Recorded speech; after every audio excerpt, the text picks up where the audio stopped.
Hello, everybody, and welcome to the fifth episode of Two Bros, One Pod. On today's episode, we're going to be speaking about soccer. More specifically, we're going to be talking about the UEFA Nations League. And so, with that being said, let's get to it. Let's get it popping.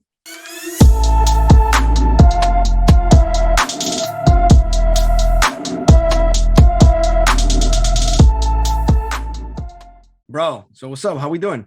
Doing good, man. I'm doing well. Excited for this episode as I am for every episode.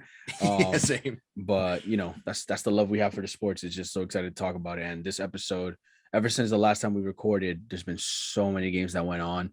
We're not gonna go in depth with every single game because then we'd kind of drag it a little too much. Yeah. But we are gonna give you guys a little review, a little recap of what went down, or thoughts or opinions. But a lot of things that have gone down, and a lot of interesting for me positions and standings so far in Nations League. Like a lot of shocks, I would say that. A lot of shocks. I don't know how you feel about it, but that's how I feel. How are you? No, I agree completely. There's we did some rankings for the World Cup, like teams that we think are gonna advance, and watching some of these games have switched that for me a bit.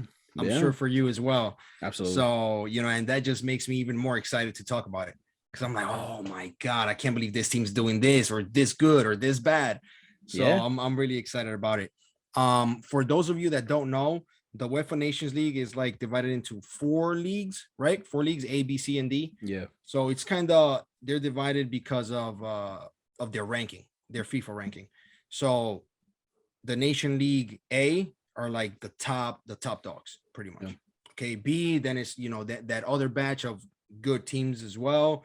C is like little less quality teams, and then D is like, not to be disrespectful, but it's like the bottom of the barrel, kind of. Yeah. So our main focus is going to be on the UEFA Nations League A, just because the main focus is there. Most of these teams, if not all, are going to the World Cup. This is where the world class players play, and so we're going to be talking about all those groups within that league, and then we might throw a little bit something else for Nations League B.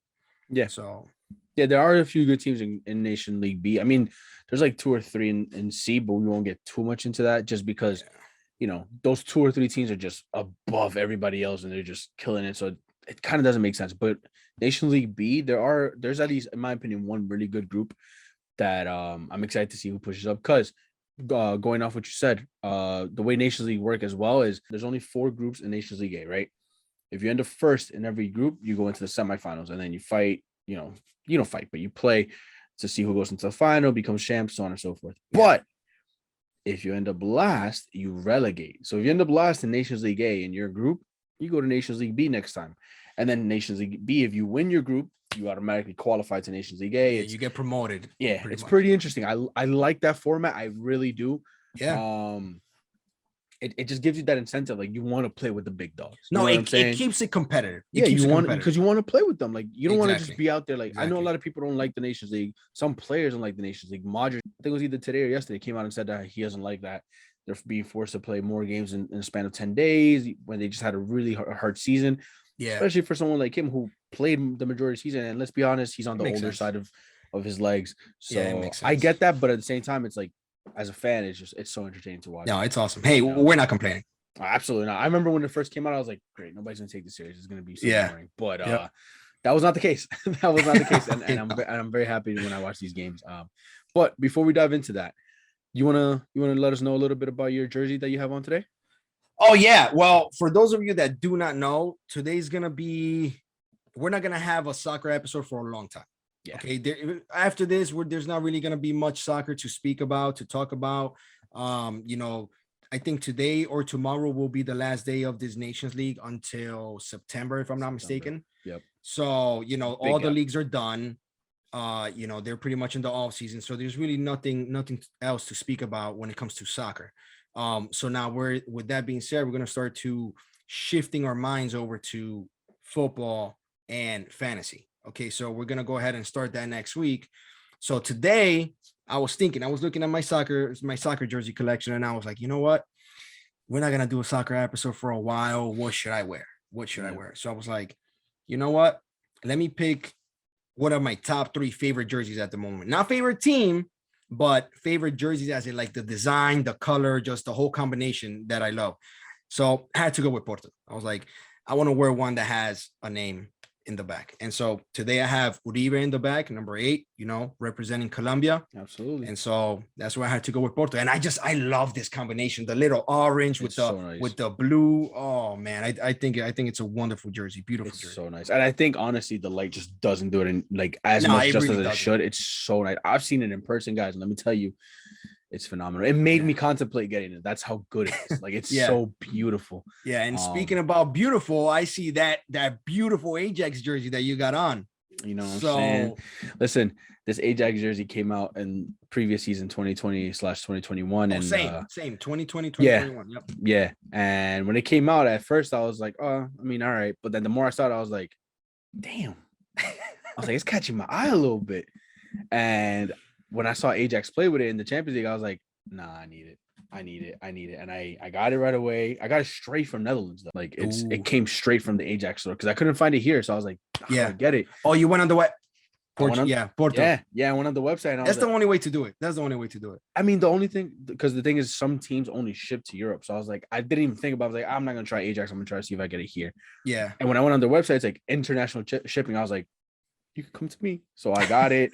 It came to me really cheap. I got it for $45. Oh, that is cheap. Apparently over there it's much cheaper than over here. With the name in the back? No, I didn't get a name in the back. I didn't get a name in the back. Okay. Maybe that's why. I had the option to, but I was like, I didn't want to do it just because the way I see it personally, when I get a jersey, if I'm getting a jersey because I like it, I'm just gonna get it with no name. But if I'm getting it for a player like you got Uribe. I know you like Porto. That's your Portuguese team, but Uribe's our guy.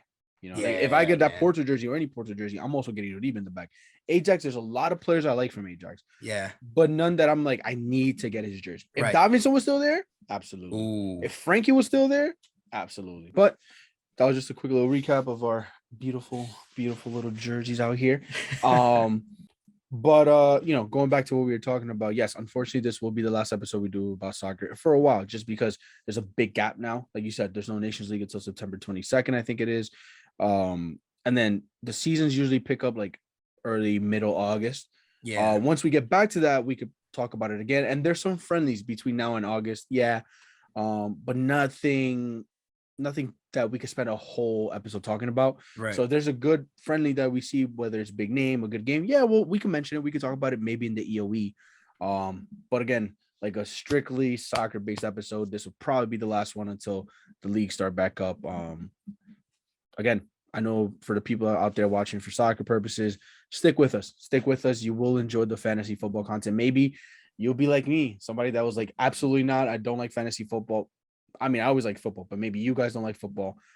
And maybe we could persuade you to join the dark side, join the fantasy side. Because let me tell you, once you join, it's hard to turn back. It's hard to turn back. It's a big thing. But yeah, that's just all we wanted to say about the episodes. Soccer will be taking a break for now. But again, in the EOE, we probably mentioned a little bit here and there. Yeah, no, for sure. But you know what? Let's just get straight into it. Nations League. All right, Nations League A, right? Yeah. So there's 4 groups. I'm going to kick it off with Group 1. Group 1, you have France, you have Denmark, you have Croatia, you have Austria. I want you to tell me how you would think the group is panning out. 4 games in. There's been 4 out of 6 games played. How would you say? You don't need to tell me the points, how many games. Okay. Just with standings. Let's say like this. You just came back from vacation where you had no service, you couldn't see anything, you still don't have your phone. What do you think the standings are looking like? Okay, I think easy number 1, France. Number 2 would probably be a fight between Denmark and Croatia. I would lean a little bit towards Croatia. Fair. Because they have like a little bit more crucial players and key players here and there. Then I would go with Denmark 3rd, and then last Austria relegating. Interesting. So let me tell you this. After 4 games, out of 6, of course, there's still 2 games to play in September. But out of 4 games, we got Austria's 3rd. Okay. They have 4 points. They've won 1, they drew 1, and they lost 2. Okay. Cool. I guess you could kind of say it's a shock. 2nd place, we have Croatia. Okay. With 7 points. They've won 2, they've drew 1, and they lost 1. So that leaves us Denmark and France, right? Right. So you would think what? France is first? Yeah. Or France is first, Denmark last. Yeah, of course. Well, I'll tell you this. Last place has 2 points. Well, that sucks. They haven't won a single game. They've lost 2 and they drew 2. First place has 9 points. They've won 3 and lost 1. Okay. I mean, sounds like France first and Denmark last. It does sound like it, right? I know. But it's not. Denmark is first and France is last. France has 2 points through 4 games. France has looked, in my opinion, again, for their standards, from what I've seen in the last World Cup, abysmal. Like, Yeah. I've watched them play these games, and kind of going back to what I said 2 episodes ago when we talked about the World Cup. I don't wait. And just to mention real quick, France is the world champions. They are the defending World Cup champions coming into this year. Mm-hmm. Go on. They're the defending champs. In my opinion, when you go player by player, position by position, bench included, by far the most talented team in the world. Like, they have any name you can imagine. Like, literally in any position, they don't have a weakness. I would say maybe the right back position. Even then, I'm like, you'll be fine. Bro, Real Madrid just bought a world-class player, French. He is in the bench. Yeah. He is in the bench of that France team. Well, 2 Real Madrid players on the bench. 2 potentially phenomenal midfielders for the future are on the bench. So that tells you all you need to know. Camavinga, who, when we talked about the UCL final, I said was a key player. Yep. An X factor.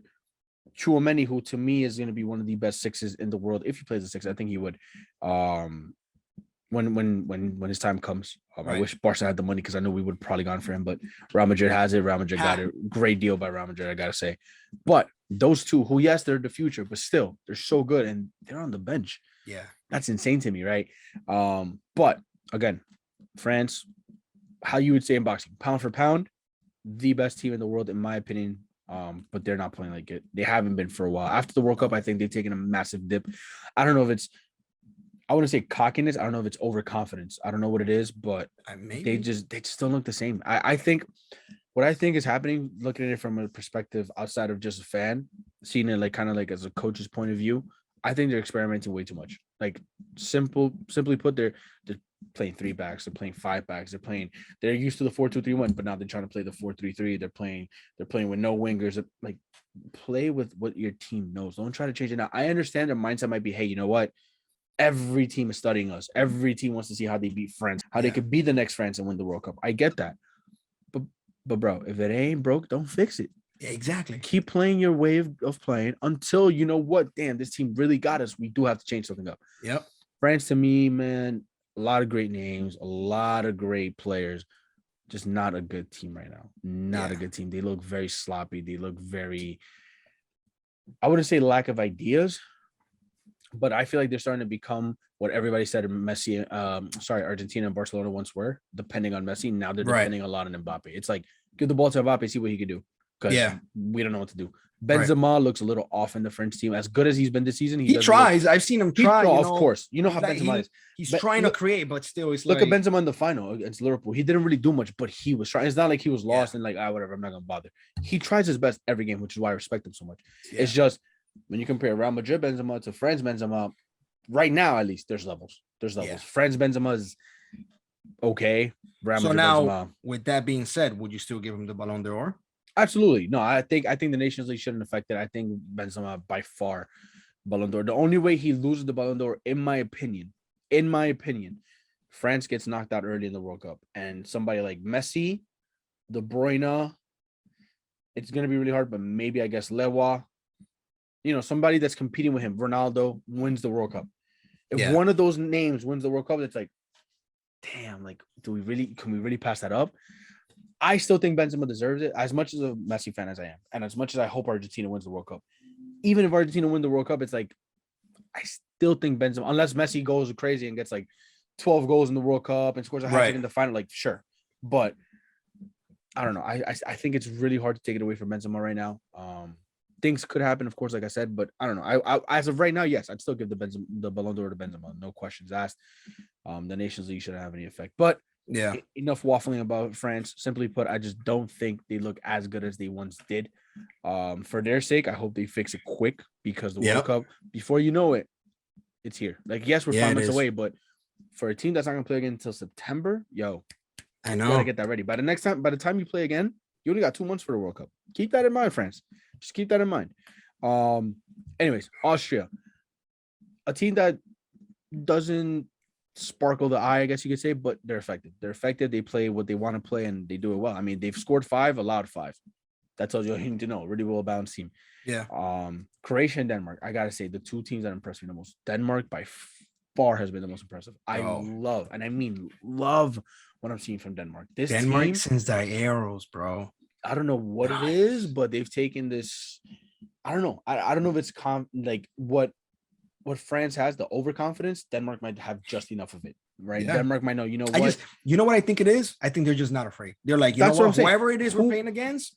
Who bets on Denmark? Nobody. Exactly. Like, you're not betting Denmark to win the World Cup. Yeah, maybe you bet Denmark to advance, but then after that, you're like, they're probably out. Denmark has nothing to lose. If Denmark loses, everybody's like, well, that's what I expected. If they win, it's like, oh my God, Cinderella story. You know what I mean? So I'm really impressed by what I've seen from them. You know, they scored 6, only allowed 3. In a group that you have Mbappe, Benzema, Arnautovic, Modric, Brozovic, Perisic, all these good attacking players to only allow 3 goals in 4 games, to me, that's very impressive. So I don't know. I like what I've seen from them. They look really, really well balanced. Yeah. I'm pretty interested to see what they do in the World Cup. Their path seems a little hard, but you know, the way France is playing, I might change my rankings up. You know what? And not just France. There's other teams in different groups that are also performing the same way France is performing. I would say Group 2 kind of is interesting, but then we'll get to Group 3 where things can change. But let's go. Let's move on to Group 2. Group 1 we already talked about. Let's move on to Group 2. Go ahead, take it away. So Group 2, you got Spain, Portugal, which again are top class, world class, right? Yeah. And you got Czech Republic and Switzerland. Now, Czech Republic was coming off on arrows that, you know, they have Sheik, right? They're like their star striker. Nice. Crazy. Bro, he was playing amazing. So, you know, coming in here, they had that momentum, you know, they had a little something going on starting in the arrows. So, you know, they wanted to capitalize and continue that in the, you know, in the Nations League. Yeah. They've kind of been doing that. I guess they've been living up to their expectations. Okay. Czech Republic is third right now. The way I saw when I saw the group, I was like, okay, you got Portugal's going to win the group. You know, that might be a little bit biased, right? Because I'm a huge Ronaldo fan and I do have a Porto jersey on right now. Just a little bit. Just a tiny bit. Just a tad. Right. So I thought Portugal was going to win the group, you know, and you know what? Not just because of Ronaldo, but they have such a great team. They do. They have a lot of good players, yeah. Right. So I was like, okay, Portugal's going to win the group.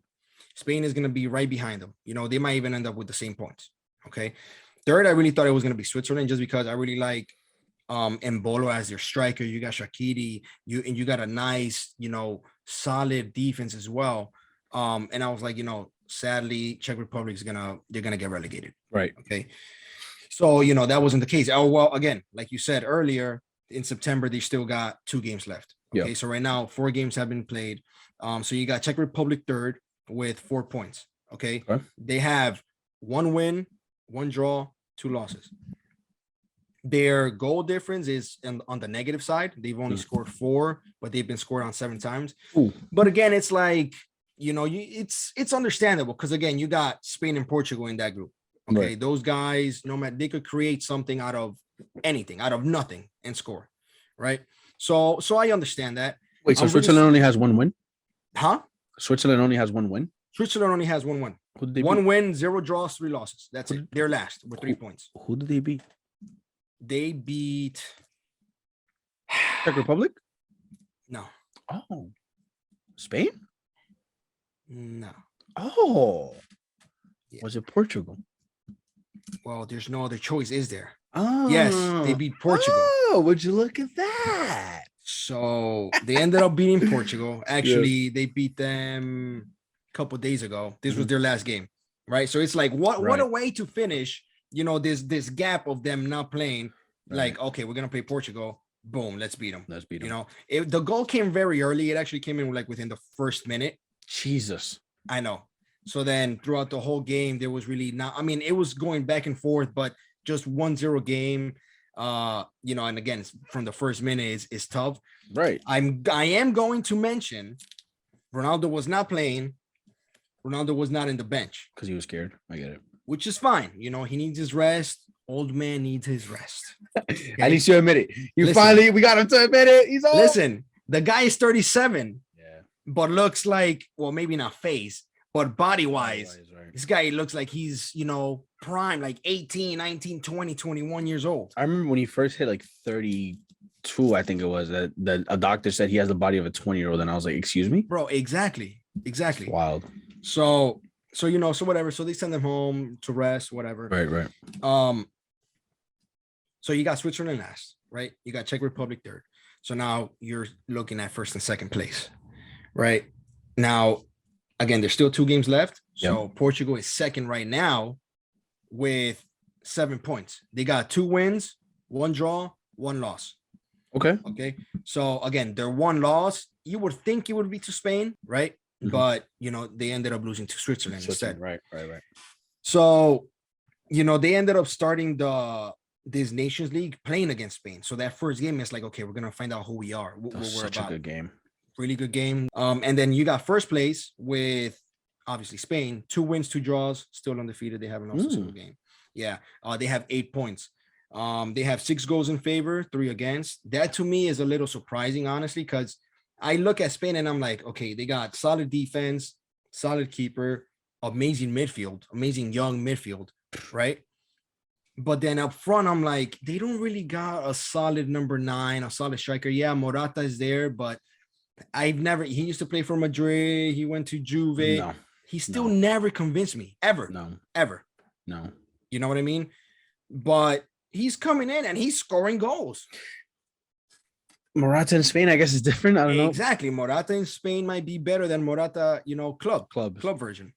So, you know, he's doing his thing. You know, they're having a good Nations League so far, you know, so, you know, they're going to be going into this break with that confidence of, okay, maybe we could win these last 2 games and move on to the semifinals. Well, like you said, they only have 1 point ahead of Portugal. Portugal, you said, has 7, right? No, it's going to keep going to the end for sure. And they still have to play each other. I was going to say, they can't think like, you know what, we got this.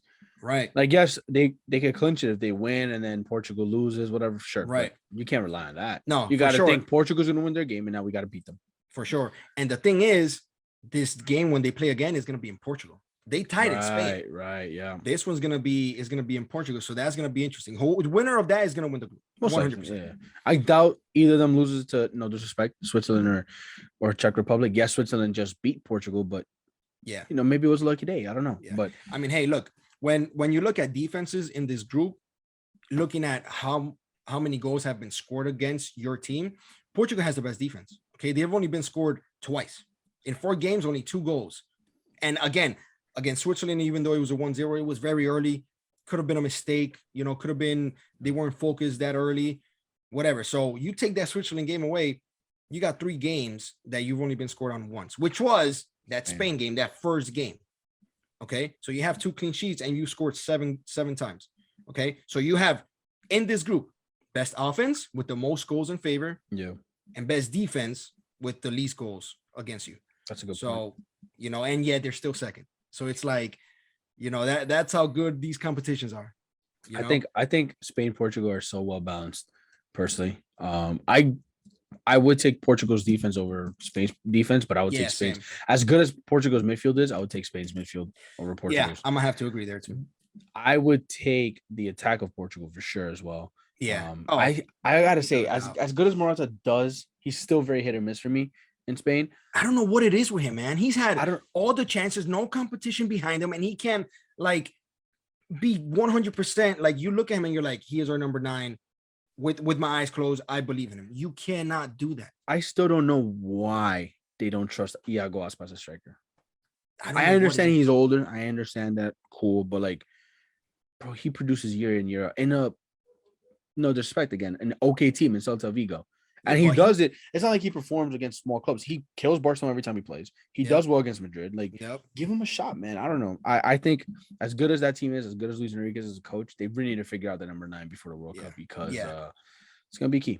You can't go out there with no striker because they've done that before, and it's like, oh my God, they're playing amazing. You give it here, I'll go there. They pass amazing, but then when they go to to that area, the 18-yard box, it's like they're not 2010 Spain. They can't afford to do that. 2000 Spain could do that because Iniesta, Xavi Alonso, Pedro, Villa, Torres, like whatever. You could afford to do that. Yeah. Now it's like Pedri's great. Gavi's gonna be great. Soler is good. Koke is good, but bro, they're not Iniesta, Xavi. The front line, Ferran Torres plays for Barca, and I don't even like him that much. You know what I mean? Like Fati, when Fati comes back, yes, I have big hopes for him. But Ferran Torres, like again, hit or miss. One game he's a crack player. The other game he's absolute trash. You know, it's just what it is with him. So I don't know. I think Spain, as good as they look now, I do think they need to fix a few things. But yeah, I agree. They got time. But let's go on to Group 3, which is the group of death and the interesting group one. Of death. Go ahead. So you got, oh my God, this group. When I saw it, I was like, yes. Every single game, amazing. You got Italy, right? Who didn't make the World Cup, for those of you who don't know. But defending Euro champions. Defending Euro champions, but did not make the World Cup. Okay, so you got Italy. You got Germany, who is every year. Second most successful team in World Cup history. Exactly. Every year, every World Cup, these guys just produce players like nonstop. Like there's no tomorrow. I mean, top level caliber players. It's literally a factory. Yeah. You got England, who again, you look at England, you're like, this team should win the World Cup. Almost every World Cup, you're like, this team should at least be in the semifinals, finals. I mean, last World Cup, they made the semis. Exactly. And then you got Hungary right now remind me of Bulgaria from the 90s. That right now it's like you don't got these huge names, but somehow you put these 11 pieces together and it's like magic. Works. Yeah, it works. It's perfect. Okay. So would you say Hungary is hungry for wins? Oh, that was a good one. I hope you know we're not gonna edit that out. Absolutely not. I'm keeping that. So you're looking at these 4 teams. Yes, Hungary is hungry. Okay. But with that being said, me looking at this group, I'm like, sadly, I might have to put Hungary last. Absolutely. Right? I would agree. Yeah. Looking at this group, I'm like, Hungary last. Looking at Italy, I'm like, you know what? These guys, I don't know what it is that they can't seem to connect. There's something going on in Italy behind closed doors that sadly, it just seems that, you know, they're not telling us something. So I would put them third. Okay. Same. So first, and then I would have it between Germany and England. Okay. I personally would go England, Germany. England first, Germany second. I would go Germany first and England second, just because I'm notorious about this. England are chokers for me. That is true. All right. But they're still good enough. Slogan. That's like your slogan. They're still good enough to be up there competing for that first place. All right. Yeah. To me. So you look at the group now, they still haven't played their 4th game. Their 4th game is actually going to be played today. That's right. Yeah, they're going to be played today. And so far they've only played 3 games each. Okay, so surprisingly enough, you got Italy first. Italy is first. Okay, with 3 games, 1 win, 2 draws, 0 losses. Oh. Yeah, they haven't lost a single game. Okay. Yeah, they have. I mean, Italy will be Italy. They play very traditional soccer. Could be boring at times. You know, it's very tactical. Not very high scoring games. So, you know, in 3 games, they have 3 goals in favor, 2 against. You know, the difference is just 1. Yeah. They have 5 points. Okay. You got in 3rd place, very surprising. Very surprising. You got a Germany team that has world-class players and they can't seem to figure this out. Okay. Yep. So they're 3rd. They haven't won a single game. However, they haven't lost a single game. So they tied all 3. All 3 games. They tied against each team. Wow. Okay. 3 goals in favor, 3 goals against. I know. So you're telling me most games, because obviously 1 game could be 0-0. It's an average of 1-1 per game. Exactly. That's ridiculous. So they have 3 points. It's like 3 follows them everywhere. 3 games played, 3 draws, 3 goals in favor, 3 against, 3 points. And 3rd place.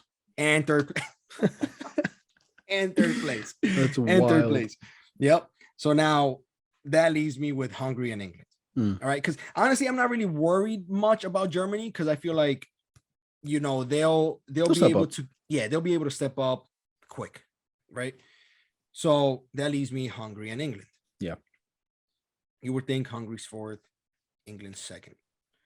Nope. England is proving me right, saying that they're chokers because they are fourth. They are dead last with 2 points. They haven't won a single game. They've drawn 2 games. They have 1 loss, but still no games. This English team the players that they have is amazing. They all play, most of them, if not like 95% of them, play in the Premier League, right? The toughest league in the whole world. I think the only one that doesn't is Jude Bellingham. I might be wrong, but I think that's the only one. Yeah. I think so. Yeah, check that for me. I'm gonna check the roster while you talk. Yeah. So you got that going on, and these guys, I don't know what it is with them. Honestly, this is kind of like what I've diagnosed them with. Okay. Okay. Before you go on, there's only 3 players that don't play in England. Okay. One each position. Bellingham from the midfield. Okay. Tammy Abraham from Roma. Okay, that's right. And a defender from Milan, Tomori. But okay, to be fair, Abraham and Tomori don't really start. Even though I think Tomori should start, but they don't really start. But yeah, proceed. Okay. So you got England last, right? So the reason I think they're last, even though they have such high caliber players, is because I feel like it's backfiring on them that they all play and are rivals against each other. That to me, I think is the factor, the main reason why they can't seem to connect and win games and move on and get to that final of the World Cup.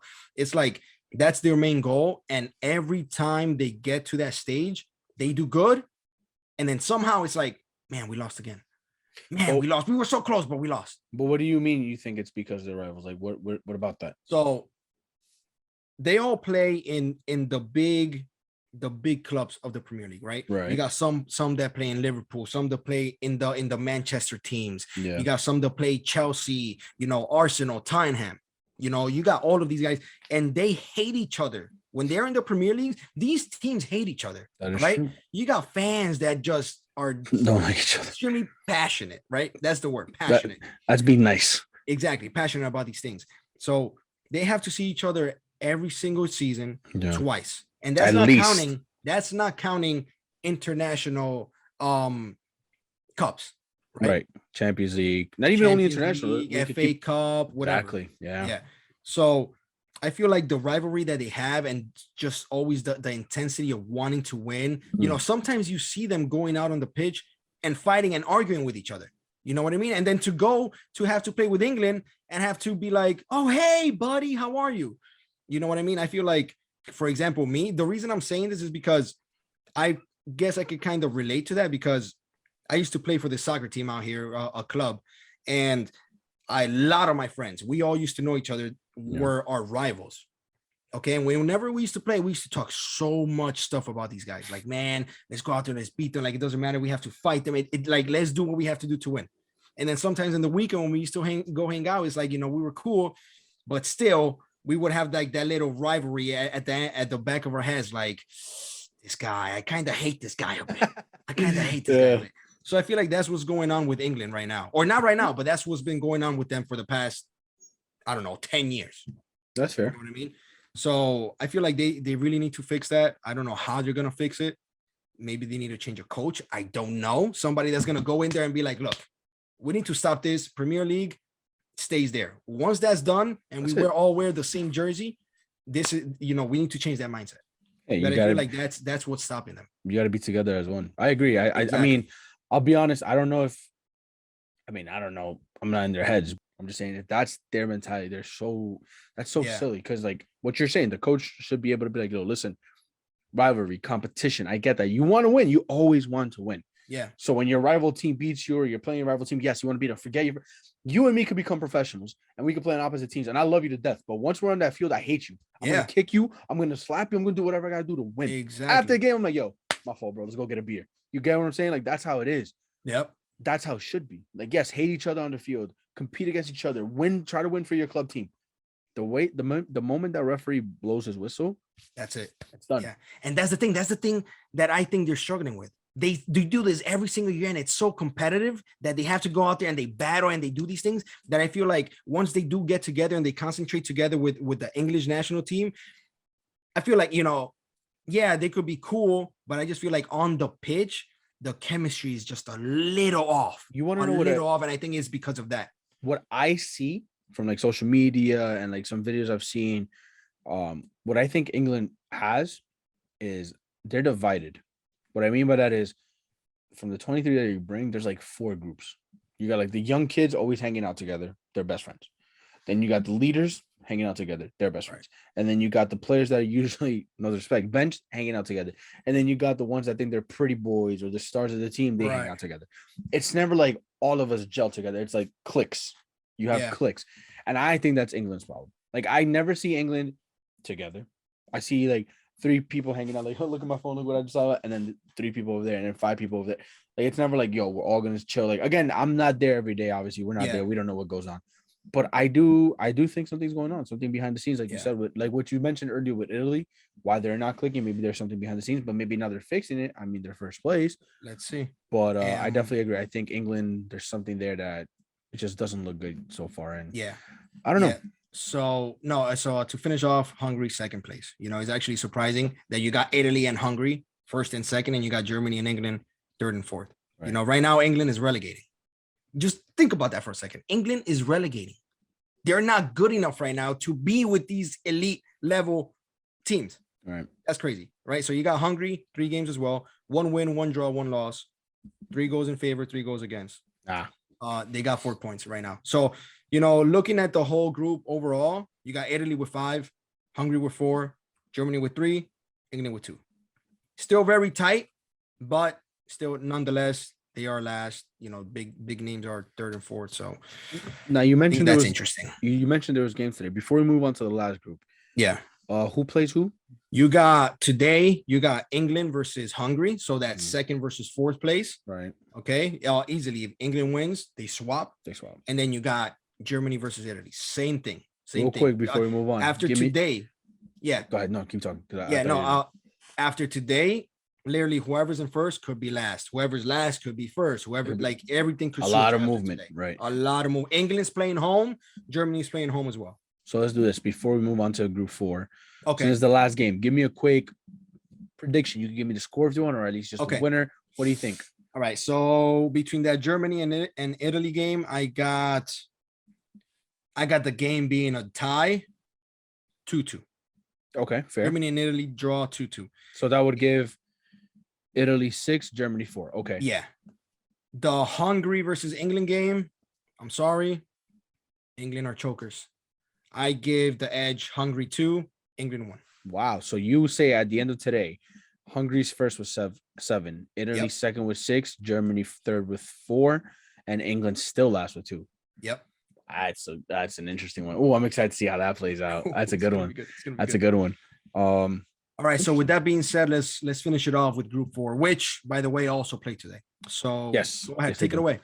So Group 4, you got 2 really big names. 2, I'm not gonna say small names because they're not small names at all, but 2 middle of the pack teams. Let's call them. Right. So you got Netherlands, you got Belgium, top level, and then you got Poland and you got Wales, who again, not small but also not massive. Almost like, would you say like same caliber as Hungary, like same level, or even above Hungary? I would say Poland's above Hungary. Wales could be same caliber. So like a Denmark, Croatia type of thing, or a little lower than those 2. I would say Denmark's above both. Okay. I would say if I had to rank those 4, I would even think Croatia's above. I'd say this. I would put it more like Croatia, Austria right now, if that makes sense. That's kind of how I would evaluate them, right? Okay. They're really good, but they only really have like one marquee player. Yeah. But what I like about both teams is they know their strengths, they know their weaknesses, they know what to do. You know, they know, yo, we're not Netherlands, we're not Belgium, we're not Germany, we're Poland, we're Wales. Let's play our game, right? I mean, Wales got to the World Cup for a reason. You know what I mean? They played true to their game. Sort of kind of like what happened yesterday with Australia and Peru. Yes, you know, but we'll talk about that later. Yeah, we'll talk about that. That was a big one. That's something that we could bring up next. Yes. But anyways, I'm gonna ask you this question one more time. Yeah. So again, you just came back from a deserted island. Okay. You had no service. You couldn't see any games. You still don't have your phone. How would you consider the standings with Belgium, Netherlands, Poland, Wales? Belgium number 1. I would put Netherlands number 2. I would put Poland number 3, and I would put Wales number 4. Okay, well, you got number 4 right. Wales is last with 1 point. Yay me. 3 games played, they haven't won. They drew 1 and they lost 2. Okay. Only scored 3 times, allowed 5 goals. Third place, you also got it right. Poland. Poland with 4 points. I'm on a roll. Yes, you are. Poland has 1-1-1, 1 win, 1 draw, 1 loss. 5 goals scored, 9 allowed. Oh my God. I'll talk about that in a bit. Second place is Belgium, not Netherlands. They have 4 points as well. 1 win, 1 draw, 1 loss. 8 goals scored, 6 allowed. And first place, Netherlands. 2 wins, 1 draw, no losses. 8 goals scored, only 4 allowed, 7 points. Undefeated. Okay. It all started off with a bang. Okay. Again, I didn't want to go in depth with the games because there's so many games that went on. We're going to drag it. So, but this one game I have to say, Belgium versus Netherlands, the first game of this group. I really thought I try to be nice to the Netherlands. I love Netherlands. You know me. I mean, I'm wearing this jersey for a reason. I love. I was just about to say, is that why you have that jersey on? You know me. You know me. When we talked about the World Cup, I mentioned it. How much I love them. How like my hopes are so high for them. Not World Cup winners, aspiration type thing, but I see them going pretty far. You know, I could see them in the quarters, hopefully semis. But besides the point, But I do know Belgium is one of my favorites, and I was like, Belgium is too stacked. I had to give the edge to Belgium, but I wanted to be nice to Netherlands, and I predicted a 2-2. Yeah. Boy, was I wrong. Belgium lost 4-1 to the Netherlands. The Netherlands absolutely demolished them. Yes, Courtois wasn't there. Yes, Lukaku got hurt early. I get all that. But at the end of the day, Belgium have the team to be okay without them. Okay? Anybody. And Netherlands said, you're going to take this out today. A big one, too. 4-1. So half of the goals were scored in the first game, right? Yeah. They won the first game 4-1, and then they played 2 games where they've also scored another 4 goals. Also, I don't know if you saw maybe like towards the end, because I know you kind of worked at that time, but for Belgium, I don't know what was going on with Belgium that day, but their best 2 players came off the bench. Batshuayi came off the bench. Batshuayi and Mertens. Yeah. Those guys, them when they were off, they were lost, bro. I mean, lost. Yeah. It was the weirdest thing. Because you got Lukaku up front, and you know he got injured, but still, man, it was surprising for sure. Yeah, I mean, but look, Netherlands after that went on a roll. They beat Wales 2-1. Then they tied against Poland 2-2. Poland made it hard for them, which is why I told you Poland's not one of those easy teams, man. Poland and Wales have one marquee player. Poland have Lewandowski, Wales have Bale, but they're still a good team. They have other players. Poland has Szczesny, they have Zielinski, they have a couple of good names. Wales has Daniel James, who I'm really liking, Aaron Ramsey, a couple good players, but obviously nothing compared to their star player. But besides the point, right? Belgium, though, they got off to that start 4-1 L. That's crazy. But let me tell you, the day bounced back. I was able to watch Belgium versus Poland, and it was so sad. I was only able to see the scoreline. Let me tell you, and Poland started hot. Yeah, go ahead. You know what's crazy? I saw Poland was winning. I looked at my phone and I was like, "Oh wow, yeah." Don't tell me Belgium's gonna do like England part 2 right now." I check again because my phone, I don't know what it was freezing or something. I check again, 6-1. Listen, I went to the gym early to make sure I could catch that game, right? But the gym was packed that day, and I had to take a couple extra minutes more than I wanted to. But regardless, as soon as I parked and I came upstairs, Poland had just scored. I was like, man, I missed the goal. So I rewinded it, watched it, boom. Great goal. Then I was like, wow, Belgium is really going to choke. Belgium went just crazy that game. 6-1. Belgium came back and scored 6 unanswered. And let me tell you something that I was really happy about. I hate that he's a Madrid player, but I've always liked him. Hazard. He looked so good that game. It reminded me of the original Hazard. Like, he looked so good. He was doing flicks. He was doing little nice tricks. He was shooting. He got unlucky. He should have scored. He hit the post twice. And I don't know. He just looked so good. I was like, wow, this is the Hazard I know. So I was really happy for him.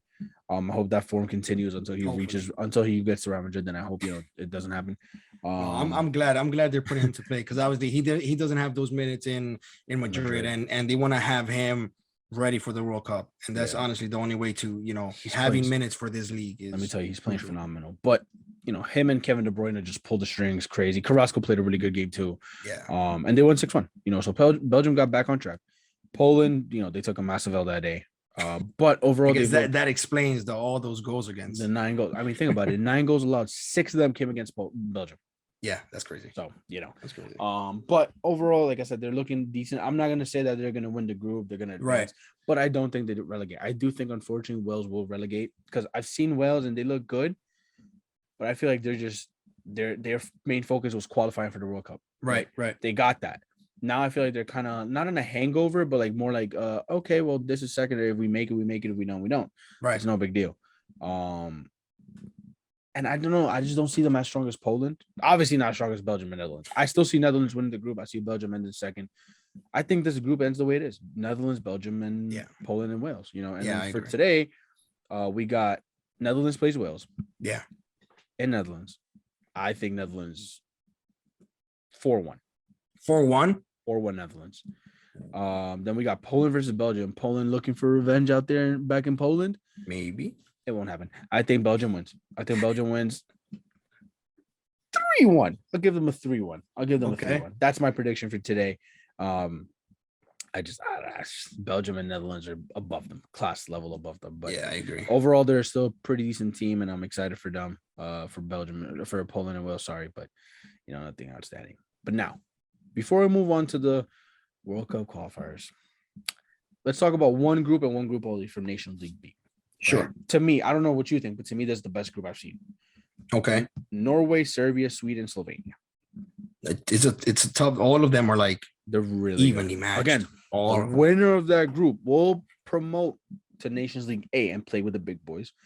The loser, meaning fourth place, relegates to Nations League C, and then second and third just stay in Nations League B. So it's been interesting. To me, it's like probably teams that are all well balanced and could fight at any moment. They have good names, they have good teams. But I will say this personally, I am happy but shocked that Norway is first place with 4 games, 10 points, 3 wins, 1 draw, no L's. I know. They've scored 6 goals. 5 of them have come from Holland. That's insane. There's no way to stop this guy. I know Pep Guardiola's at home like this. Oh yeah. Keep going. You know what I mean? Like insane. Serbia, second place, 7 points. Sweden is third with 3 points. Yeah, that to me was surprising. I thought they would be shocked. I thought they would be second, fighting for first. I agree. I thought it was between Sweden and Serbia for me. I love Norway. I'm happy for them. I really love Holland and Odegaard, but I didn't think they were going to win. Yeah. And yes, there's still 2 games left, but they have a 3-point advantage.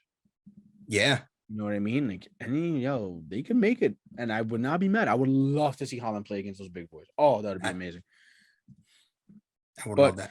That's just my little thought on that group. I think it's a really well balanced group. I think on Sunday I was able to catch Norway versus Sweden. It was a really entertaining game.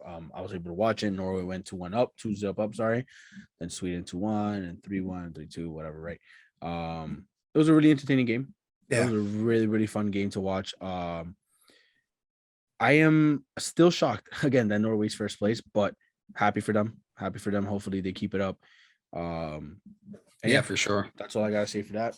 If you want to put anything on. No, I know how you mentioned you just wanted to talk about pretty much Group 4 from Nations League B, which is the group that we just spoke about. I want to speak a little bit of Group 1 from that same League B, which is also, I think, out of all these 4 groups, you got Group 4 being like the top 4 teams, like the group of death, pretty much, of League B. And then you got Group 1, which is, I guess, the one right behind it, which is Ukraine, Scotland, Ireland, and Armenia. Armenia doesn't really, they don't really have much or nothing at all. They have Mkhitaryan, but that's about it. That's about it. Sure. Yeah. But they're dead last. That's not enough. They're dead last. 3 points, but they're tied with third place, Ireland, who also has 3 points.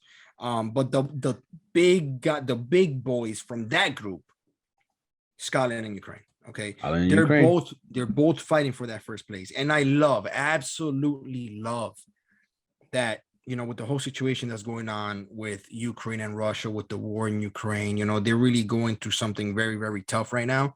And, you add on in the soccer world, you add on them getting eliminated from this playoff game to not make it to the World Cup, and, I was kind of trying to pay attention, like, how are they going to react in this league? Are they going to try to promote and try to be like, what, we're as good as the top dogs and we want to get promoted? Or are they going to kind of like just crumble? These guys are first place. Who, Ukraine, right? Ukraine is first place with 6 points. Yes, they're tied with Scotland. They both have 6 points. However, Ukraine has one game in hand. They've only played 2 games. Okay. They've won both games. Okay. So obviously 0 ties, 0 losses. They got 4 goals in favor, 0 against. Wow. Okay. So I think it's going to be very interesting. I have a feeling, and I don't know why, but I literally just got it now. These guys are going to go undefeated. Ooh. These guys are going to go undefeated and they're going to go through. And I'm here for it. I love it. I want to see Ukraine go up there and just somehow, and any way for them, for the Ukrainian people to get some form of happiness. I love it. Imagine Wales managed to save themselves from relegation, and then Ukraine wins their group, and then they move on, and the next Nations League they're in the same group. Imagine revenge time, baby. That'll be crazy. That would be interesting. That would be interesting. Crazy, yeah. I mean, that's all I got. That's all I wanted to mention from the other league.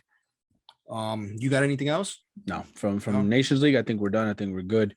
All right. So, now finishing up with with the Nation League talk, I just want to mention a little something else. The Scotland and Armenia, they just played today, actually. Scotland won 4-1. So that's why they're second place with 6 points. Yeah. So again, hopefully Ukraine can go ahead and continue doing what they're doing. I think Ukraine beats Ireland 3-0. They're going to play in Ukraine, which again, right now is like very hostile territory. So that's interesting. But yeah, hopefully they keep doing what they're doing. But with that being said, I think we should change our focus a bit, switch from European soccer to kind of at an international level, and speak about the World Cup qualifiers. And obviously there's pretty much just 2 games left. Well, now one game left. Yeah. 1 game left. Okay. Yesterday we had Australia and Peru, and today we have New Zealand and Costa Rica. Yep. So you want to start it off with yesterday's game between Australia and Peru? Yeah, I mean, look, when we talked about the World Cup, our group stage prediction, all that, we both had Peru making it. Yeah. To the World Cup group stage. I had Peru advancing from the group. You had Peru third from the group, right? Yeah. Yeah. Safe to say both our predictions will be wrong because Peru lost. Yeah. I'll tell you this. I watched the entirety of the game. Same. Australia, I don't think has a lot, but they know what they have. I know I've said that before, but it's true. Yesterday, especially more than ever, like they were set up so well tactically, that they made Peru look bad.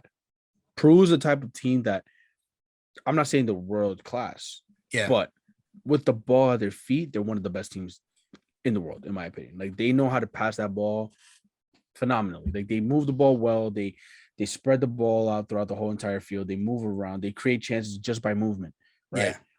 But without the ball, that's where they struggle. And Australia made sure when you have the ball, you're not going to get a good chance to create. But when you don't have the ball, you ain't going to do nothing to us either. Yeah. So what Australia did that I was really impressed with is, as good as Peru is with the ball at their feet, their center backs lack that. Their center backs with space, they'll do whatever. When they're under pressure, it's a little scary. Yeah. So as soon as there was a goal kick, there was an offside, there was a foul on the goalie, whatever there was, Australia made sure my 2 forwards pressuring their 2 center backs. Forced them to play long. Why? Because they're not going to beat us in the air. So every time Peru would kick it long, Australia would win the header, Australia would win the second ball. Australia played their game really well. High press with only 2 players though. And then they had a really low block, 2 lines of 4. Yeah. Really hard to get through them. You could barely shoot. I think Peru had 1 shot on target the whole match. 120 minutes, they had 1 or 2 shots. Sometimes when Peru would attack and they would go to Australia's third, you could see a line of like 6 inside the box back there. Yeah. Yeah. It was ridiculous. I'm saying, so like, is it boring for some people? Yeah. And as much as I would love to see a different type of game, I do have to respect it. Like, because Australia knows, like, yo, we can't compete toe to toe with you, like in terms of like keeping the ball. We don't have that same quality. Because every time Australia got through, they looked dangerous, but they just lack so much quality on their final ball. Like when they were going for the cross or going for a shot, it was, I think they had also one shot on target. Like their crosses were pretty bad. Let's be honest. Their shots were always wide. Yeah. They were strong, but always wide. Like they lacked a lot of quality. Let's be real. Yeah.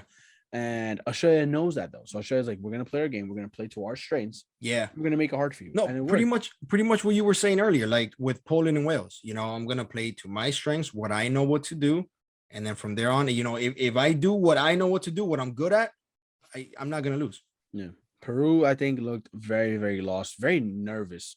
They looked like they didn't know what to do. They had a lot of they had a lack of ideas. I'll say that. Their best player, number 10, Cueva, he hasn't played in a while, and he showed it. Yesterday, he looked like a player that had just come back from an injury, or a player that hasn't played in a while, and he just didn't look the same.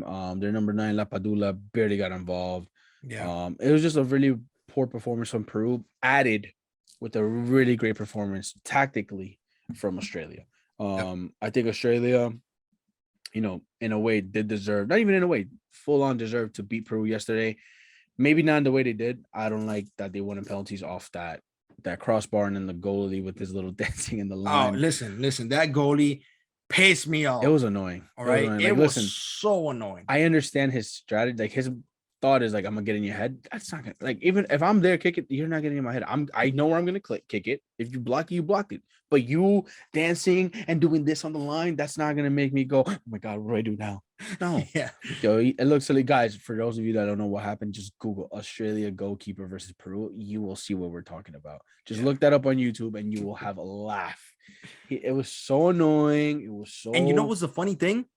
He wasn't playing in the game. They subbed him in just for the penalties. Minute 120. The coach knew the coach knew what he was doing. But yeah, again, I think Australia deserved to win. They deserve to be in the World Cup, not because they're better than Peru, but because yesterday they were. Yesterday they were, and yesterday they outperformed Peru. That's what in every aspect. In every aspect. So, congrats to them.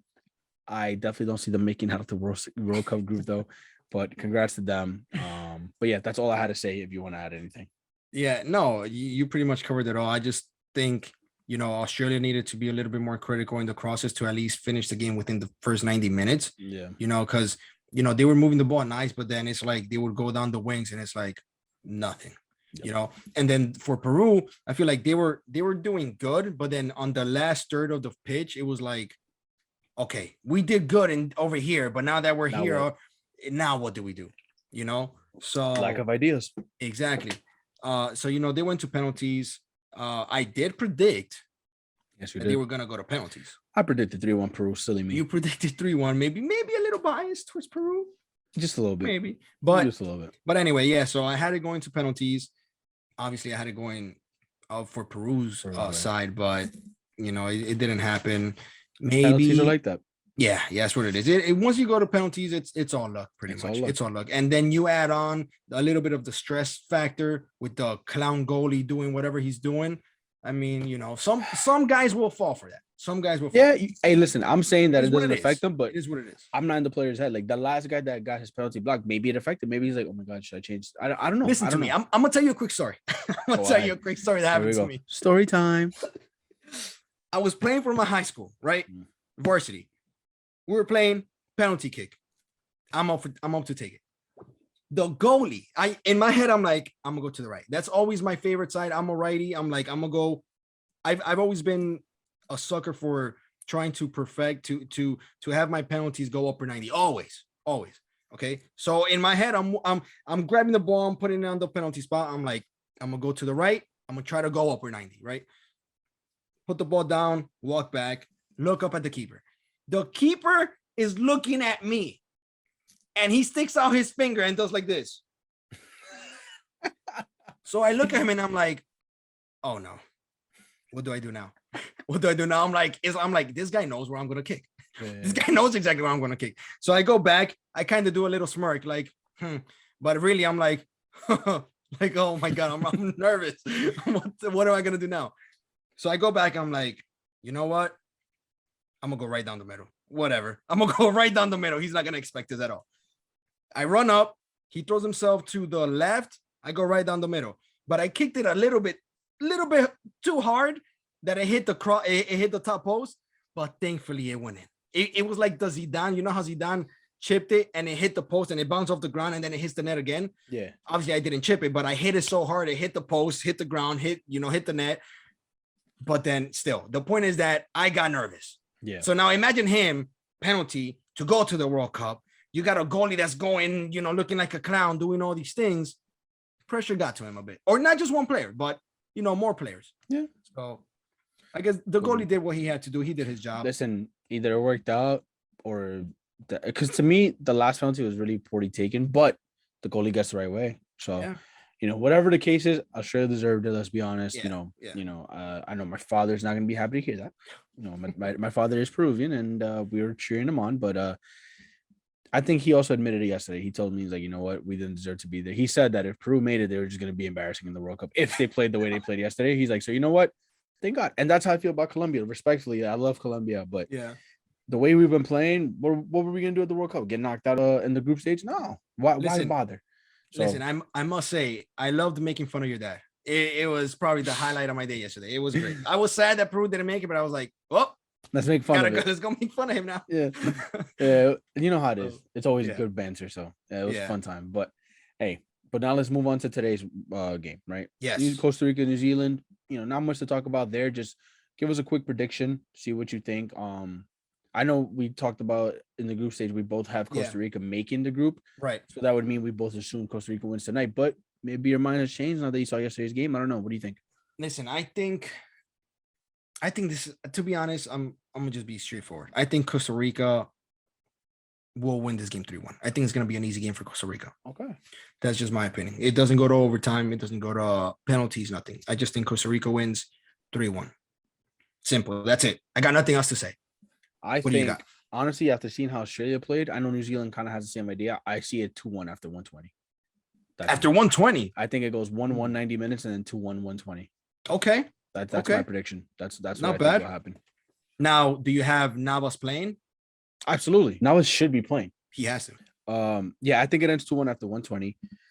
I think in the 90 it ends 1-1. I think Costa Rica score first, and then I think New Zealand tie it. Not late, but in the second half. I think Costa Rica scored in the first half. Halftime 1-0. Second half, New Zealand gets a shot goal and then parks the bus. But after 120, I think they're too tired. They can't do it, and Costa Rica gets the 2-1. That's me. That's what I think happens. I would say watch out for obviously Navas. I would say watch out for Brian Rees if he plays, and Campbell. Those are the three best players. So yeah, watch out for them. I also agree with you. I do think Costa Rica scores first, but I think Costa Rica scores 1, 2, 3. I think New Zealand scores at the end, maybe because again, Costa Rica actually make it look pretty. Yeah, just to they're gonna keep fighting to the end. So I have New Zealand scoring probably after the 75th minute. Okay. But I got Costa Rica scoring, back to back. Okay. That's just me. And same key players like you said. Keylor Navas is probably gonna play amazing.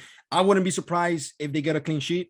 I would agree with you. I would even keep a clean sheet for Costa Rica. But yeah, at the end of the day, we both agree Costa Rica makes the World Cup. Hopefully we get this one right because we got wrong. So let's hope. And that would alter obviously our World Cup standings. But yeah, I think that's it for the qualifiers in the Nations League. Yeah. I don't think we have anything else. Just now that I was like kind of thinking about what we were just talking about. So obviously Australia beat Peru, right? So now I know you had Peru advancing. So now obviously that Peru's not gonna be there. How does your group change a bit, if it does, or who would you have as the second place team now? From those four, I would still say Tunisia's last. Okay. I'll put Australia third because I do like what I saw. Okay. And right now, if we're talking today, France is second, Denmark is first. That's today though. Okay. Anything could change from here to November, but as of right now, France is second. Okay. Denmark first. Which all right. So now we have both the same two teams advancing from each group. Just swap. Order. I have France first, Denmark second. You have Denmark first, France second. Now that you asked me that question, let me ask you one question. One of the groups that I think might have switched for you, maybe, possibly. Now that you've seen how they play, do you still got Netherlands second to Ecuador, or do you change them up in Group A? To be honest, after seeing what I'm seeing from Netherlands, I think Netherlands goes undefeated 3-0, and Ecuador goes second. There you go, catching on. I told you. I think Netherlands go first and Netherlands is Ecuador strong, second. man. All right, cool. Netherlands is playing amazing. So I would say, I mean, we could get in depth with this in another episode, but I think our groups for the most part stay the same. We just firstly switched one. So you got Group A. Originally you had Ecuador, Netherlands. Now you have Netherlands, Ecuador. I had France, Peru in that group, but now I have Denmark, France, because Peru's not there. So things can change as we get closer. We'll probably we'll do an update. We'll do an update to the groups because again, injuries can happen. Injuries, God forbid, but injuries, suspensions, player not called up, players retire. I don't know. Anything can happen. So as we get closer, we'll keep updating them, see what we can do with the groups. But I would say that's it. I think we covered everything for the Nations League, for the qualifiers. Yeah. And I think it's only appropriate we move on to the EOE. Yeah, for sure. I'll go ahead and start it off. I'm gonna start it off with something that I'm very excited about. Okay.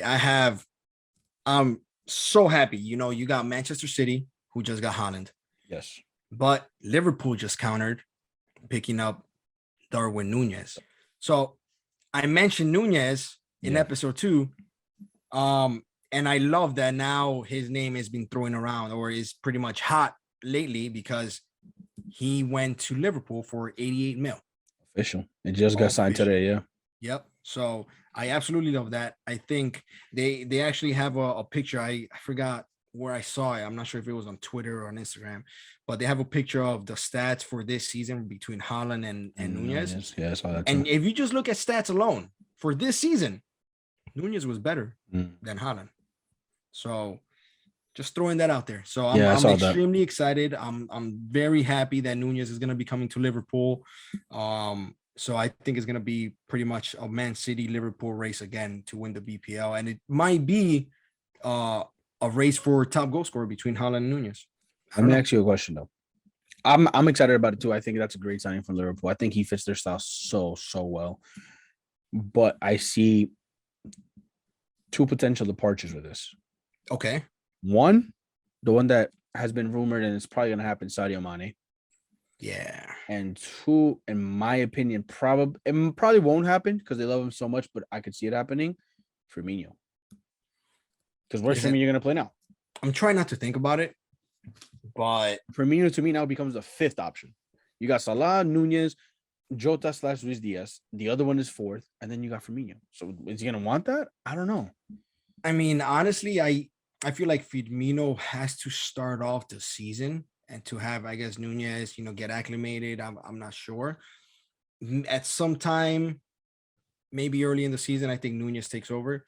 But the Jota, I think Jota has nothing to do with that because I think Jota is going to be the bench player for either Salah or Diaz. You know what I mean? He's going to be their bench player. Yeah. And then it's just going to be strictly between Firmino and Núñez. I think Firmino stays just because he's been a great, team player. He loves to play for the team. The way he celebrates with everybody, I think just showcases a little bit of what he is. So I would really love for him to stay. Yeah, I think it would be the smart thing for him, for the team. And again, as a Liverpool fan, I really don't want him to go. Right. I love Bobby. That's my guy. Again, first name basis is will be through. So yeah, hopefully he doesn't go. But if he does go, I understand why. Right. Right. Yeah. I see it. Like I see Darwin Núñez as a great signing, but a big domino effect. Yeah. Because now I think the way I see it happening is now Mane goes to Bayern, Lewandowski go to Barca, and things just start falling into place. But now I want to see what happens with Firmino. I mean, agreed. I also hope he stays, but if he goes, I hope he goes to a good club where he can be started. But I agree. I think that was a great signing. We already mentioned Tchouaméni. It's official as well. Real Madrid, great signing. Rudiger was official a few weeks ago. I'm still waiting for Barca to make Kessie official. I read it today that they're waiting till the 30th, where his contract officially runs out for them to announce him.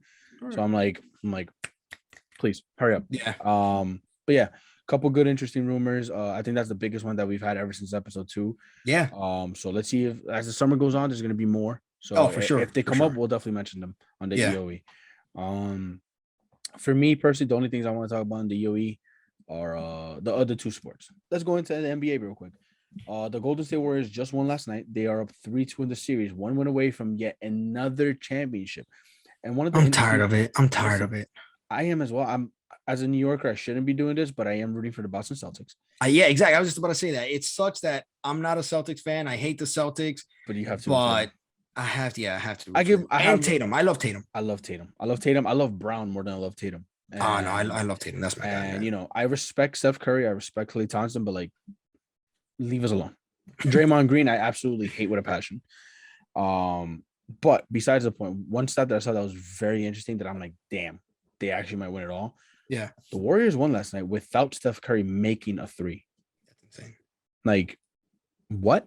That's insane. Wild. So whoever put money on that he was going to score maybe 3, 4, 5 threes, yeah, just lost. And whoever had under, whoever went under, yay, man, congrats to you. Whoever felt risky that night said, yeah, he's gonna hit less than 3 threes. Yeah, congrats to you. But yeah, it wasn't me. It was not me. It definitely wasn't me. I think Game 6 will be interesting back in Boston. Hopefully, the Celtics win and we get a Game 7, but you never know. But now, hockey.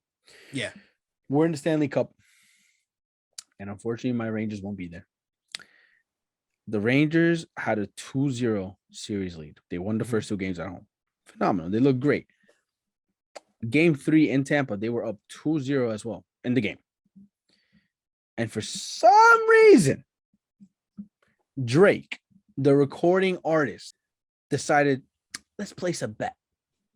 And he applied the Drake curse on the Rangers. He placed a bet that the Rangers will win the series. Ever since that moment, the Rangers lost 4. First of all, they lost that game. They were winning 2-0. They lost that game 3-2 with 40 seconds to go. 2-1. They go to Tampa. They lose game 4, 2-2. Fine. We'll win game 5 at home. They lose game 5. Also with like a minute to go. That's fine. We'll beat them in Tampa. We'll get a game 6. They tie 1-1 after struggling all game. Finally, 20 seconds later, Tampa Bay 2-1. Game ends. So Drake really placed a bet on the Rangers. And ever since then, the Rangers went 0-4. All I want to say is the Drake curse is real. Okay? It's not a joke. It's not a game. The Drake curse is real. Anytime he supports somebody, wears a team's jersey, says that they're going to win, bets on them, they lose. So Drake, I don't like you right now. I contemplated deleted all my Drake songs on my phone after the Rangers got eliminated Saturday. I was like, I don't want to listen to him. The other day I was in the car with my sister. She's a bigger fan than I am about the Rangers. Like that's her thing. I was in the car with her and a Drake song came out. And before like she heard anything, she just heard the beat. She knew. She was like, skip that song. And I was like, oh.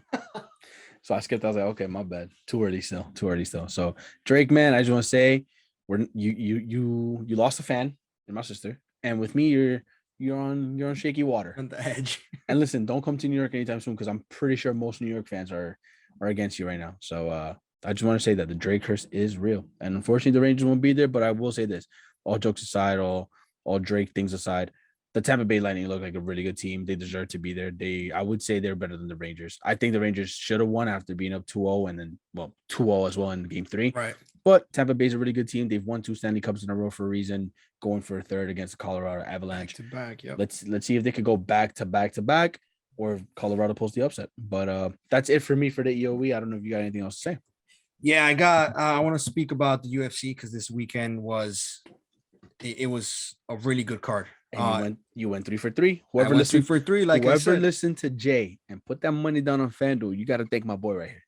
Like I said, listen, UFC 275 was a great card. Again, like you mentioned, I went 3 for 3. But before I get into that, I want to speak about the Rangers real quick, like just 2 seconds. Go ahead. I told myself, if the Rangers win the Stanley Cup, I'm gonna buy me a jersey. Well, looks like I saved myself some money. All right, UFC. So the Drake and the Jay curse is real. Got it. Got it. Listen. I was excited, right? I'm trying to get a little bit more into hockey because I'm like, okay, I got some cousins that are into it, cool. And I was like, yo, if they win, I'm gonna get me that jersey. Nope. I'm like, all right, well, I guess I'm gonna have to spend that in more soccer jerseys. I guess. Hey, that's fine. It's not a big deal. Not a big deal. That's fine. But yeah, anyway, so UFC 275. Okay, the headliner was Glover Teixeira versus Jiří Procházka. Mm-hmm. Now, this fight had to be the fight of the night out of this whole card. Okay. You know what? Let me start off with the third fight that I was talking about, right? The one that I went 3 for 3, right? So for those of you that don't remember, it was Zhang Wei Li versus Joanna Jędrzejczyk. All right. I know I completely butchered that last name. Long last name. We're trying out here. We're trying out here. It's trying. Second fight was Valentina Shevchenko versus Tayla Santos. That was for a title. The champion is Valentina Shevchenko. And then you got the last fight, which is for the light heavyweight championship between Glover Teixeira, who is 42, and Jiří Procházka, who is 29. Right. So to start off, you got Zhang Wei Li. Okay. I said she was gonna win. She ended up winning. It was a good fight, but it wasn't anywhere near the first fight when they fought last year. In the sense that it was worse or it was better? No. Just that it wasn't as it wasn't a bad fight. This one wasn't a bad fight, but that first fight they were going back and forth. I mean, every single round, like every single second, it was like action. So it wasn't as entertaining. Yeah, it wasn't as entertaining. They were kind of taking their time a bit, trying to figure each other out, their style, what it is that they're gonna do. But yet, like halfway through the first round, they started, throwing those punches. And then I was like, okay, it's gonna be like the first fight. Sadly, Joanna, she pretty much got knocked out with a back fist, like a turning back fist from Wei Li. Bro, she fell down out cold. Cool. The sad part about this though is that when DC, or for those of you who don't know, DC retired. He was also a light heavyweight champion. His name is Daniel Cormier. He's a commentator now. So Joe Rogan wasn't able to go because the show was out here, was in Singapore. And if I'm not mistaken, he's not vaccinated. So usually the ones that are outside of the United States, he doesn't go. Yeah. So DC was the one that was going to interview the fighters after they win, after they lose. He goes into the octagon and he interviews them. So, he spoke to Wei Li, she said whatever she said in Chinese. She's Chinese. She didn't really say anything out of the ordinary. She was just extremely happy she won. Yeah. But then when they interviewed Joanna, she was like holding back tears. She was holding them back, trying to be strong. And then she just pretty much dropped the bomb. She was like, I'm going to retire. I saw that. I'm retiring, So the whole stadium was like going crazy, chanting for her. So yeah, that was sad because she was a great fighter. She elevated the sport, especially for women in the MMA world. So yeah, it sucks that, that she lost and that she had to retire that way. But yeah, so that was one fight. So then you go to the second fight, right? You got Valentina Shevchenko, who is the champion. Let me tell you, this girl is a beast, right? I thought it was going to be an easy fight for her. I thought she was going to beat Tayla Santos, probably knock her out within the first round, second round. And then she was going to do her little dance that she usually does at the end when she wins. No, let me tell you, no. This fight, Santos was the stronger, the bigger, and the better fighter. Okay, she was bringing Valentina Shevchenko down on the ground, grappling with her, making the fight nasty, pretty much playing her game. Right. All right. She was doing what she needed to do to win that fight. Right. It went down to a split decision, and the judges saw it towards Valentina Shevchenko's side. Some people saw it towards Santos' side, that she should have been the new champion. However, the first two rounds, Santos brought her down to the ground, but even though she brought her down, she wasn't doing much with it. She wasn't dominating on the ground game. However, when Shevchenko was on the ground, those first two rounds, she was still punching. She was being active, still being aggressive, even though she wasn't, she didn't have the advantage. So to me, I think the first round was kind of the decisive one, because you look back at it. Okay, fifth round, you give it to Shevchenko. Fourth round, you give it to Shevchenko. Third and second round, you give it to Santos. So now that leaves that first round, that crucial first round, which is when they pretty much spend most of the round on the ground. But Shevchenko did enough, to me, hitting from her bag, doing all these things, still being active, giving her crucial shots to her face. Santos ended up with a black eye. Her eye was closed by the end of the fight. Ooh. All right. And that all started with the first round. So I think that's why the judges ended up giving it to Shevchenko, because of that first, fourth, and that fifth.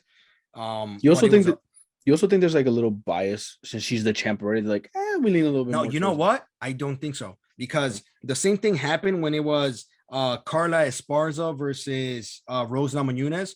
Rose Namajunas is the champ, or I'm sorry, was the champion, and they were going to fight again. Their second fight, the rematch. Rose Namajunas champ, Carla Esparza, the contender, number one contender. Yeah. Again, went to split decision. So again, like you said, you would think they would give it bias. She wasn't dominant. She didn't get knocked out. No, new champion, Carla Esparza won, making it Carla Esparza. They ended up fighting in the Ultimate Fighter, making it the first champion ever. Carla Esparza was the first champion ever in that weight class. Okay, I believe that was the strawweight class, division.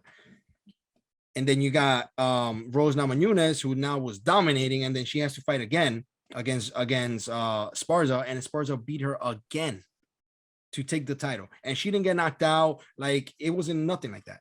Yeah. So you look, I saw this fight, and I'm like, bias? No, not really. I feel like Valentina did enough to win the fight, but it could have gone either way, regardless. Like, I could make an argument for Santos to win, but I could also make that argument, which is what I'm doing now, for Shevchenko to win. So Shevchenko ended up winning that split decision. I think they should have a rematch, because out of all the competitors that Valentina Shevchenko has had, this has been the closest, the tightest fight that she's had for that title. So I was very impressed with Santos. She looked phenomenal, but she didn't do enough. Yeah, she didn't do enough to get that title. And then you got the big boys. Right? You got the big boys in Glover Teixeira, who is 42, right? Going against the odds. He became champion at 41. At 41. He was in the game. He's been in the UFC for, I don't know, over 15 years. Yeah. Right. And then you got Giri, who is upcoming, 29 years old. He is, I think he's ranked number 1 or number 2, if I'm not mistaken. And then, bro, this fight, when I tell you this fight, I was like, damn, Glover's going to win. I'm going to go 2-1. I'm going to go 2-1. I can't believe I'm going to lose this one. Bro, 5 rounds. The first 4 rounds, Glover was dominating this guy. I mean, they were going back and forth, but Glover was doing everything in his power, everything that he had to do to win the round. He was taking him down, trying to submit him. He was punching him, throwing nice combos. But at the end, look at how the fight ended. I don't know why, right? Going to the 5th round, you knew Glover Teixeira was winning. You knew that. Yeah. Which means Prochaska had to either knock him out or make him tap out. Those were the only 2 options he had left. Only 2 options. Because if it went to the scorecards, Glover was going to stay champ. All right. So he knew going into the 5th round, all right, I'm going to have to do something. Something to change this around. So in my head, I'm like, he's going to have to stay standing, because the first 4 rounds, Glover took him down. Why is he going to want to go fight on the ground if that's Glover's game? You know what I'm saying? You're the younger guy. You got the stamina. Stay up. Try to knock him out. Okay, bro, this guy goes out there, they're punching each other, throwing some jabs, all these combos. This guy goes to take him down, brings Glover down. So I'm like, why would he do that? He just lost the fight. They're grappling, trying to tap each other out. 30 seconds left in the 5th round for the fight to finish. This guy I don't know how he did it, but he was able to get on Glover's back, right? And usually to do a rear naked choke, you usually have your full body. I have the body in front of me, and I'm able to grab his neck clean, right?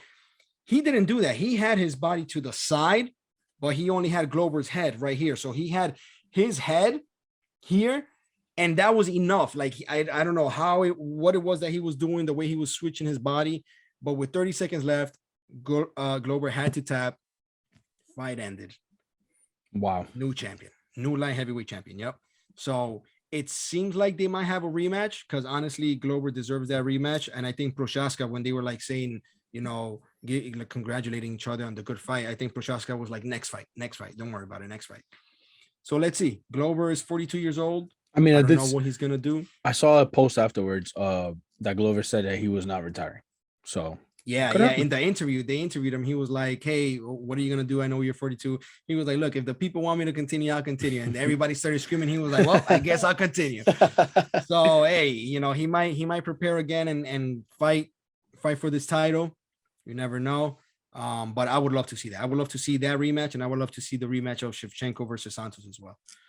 But hey, at the end of the day, I went 3 for 3.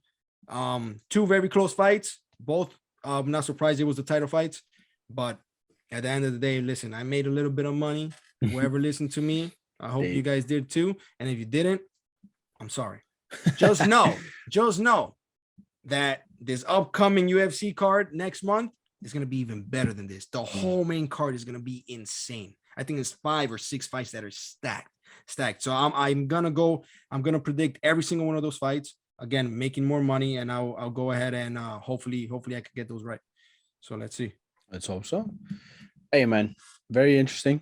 I think we're good to go. Do you have anything else you want to add, or? No, man, I think I said everything I had to say.